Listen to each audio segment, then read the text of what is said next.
episode, the Tracy family received news of a nuclear-powered submarine in desperate trouble. Mayday, mayday, we need help fast. International Rescue here, receiving you loud and clear. What seems to be the problem? We're beginning to dive, but can't get the bloody sunroof closed.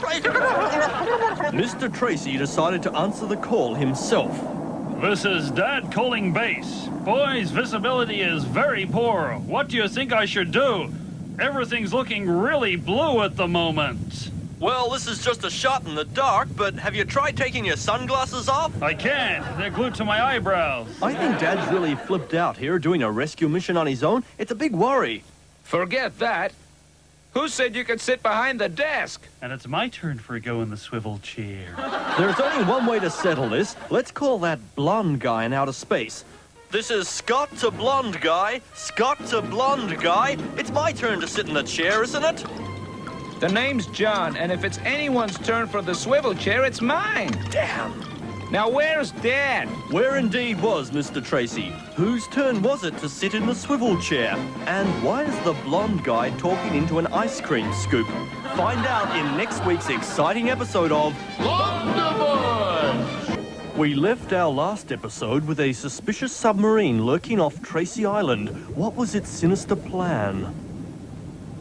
Ready, steady, aim torpedoes. Fire 1, fire 2.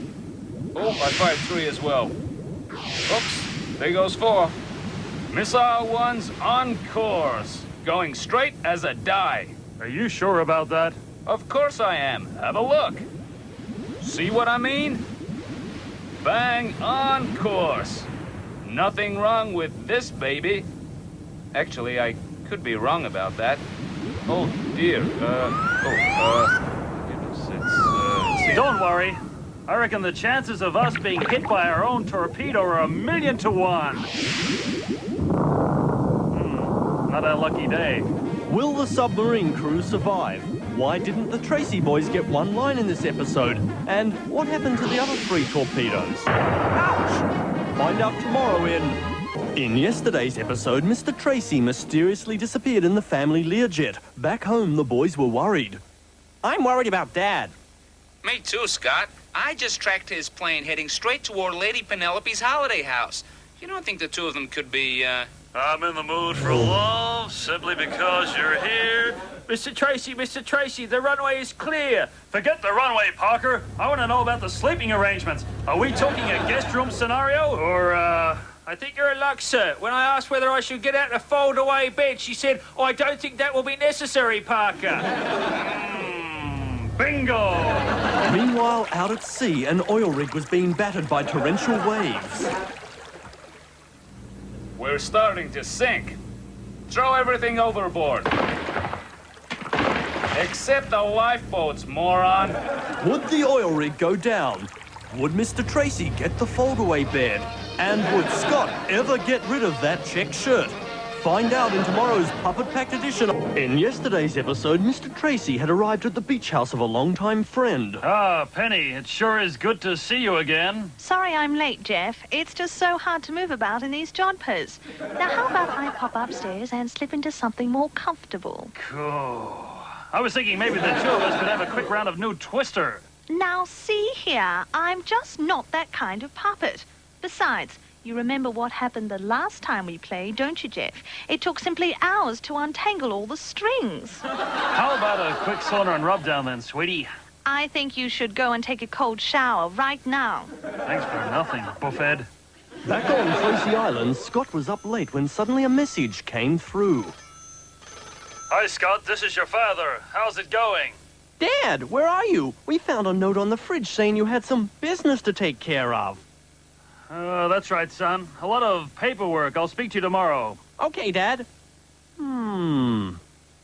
Base to Thunderbirds 5? You know, I think Dad and Lady Penelope could be, puppets? Of course they are. No, having an affair, kissing and stuff.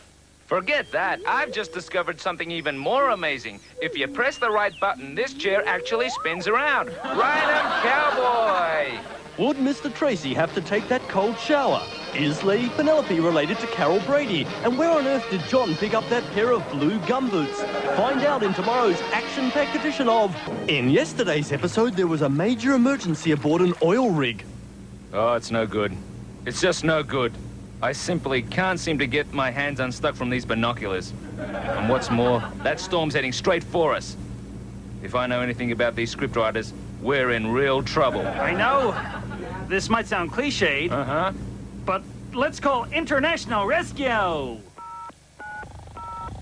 Thank you for calling International Rescue. Our operator had a few too many last night, and he's currently sleeping it off.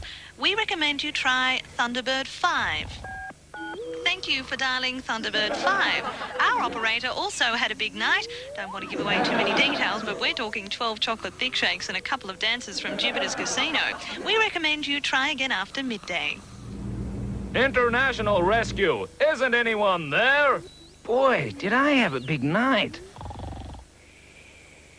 Boy, did I have a big night. Thunderbird 5 to base. Go ahead, John. What's happening? Just got a message on the answering machine. Some oil rig's in big trouble. Oh, my God.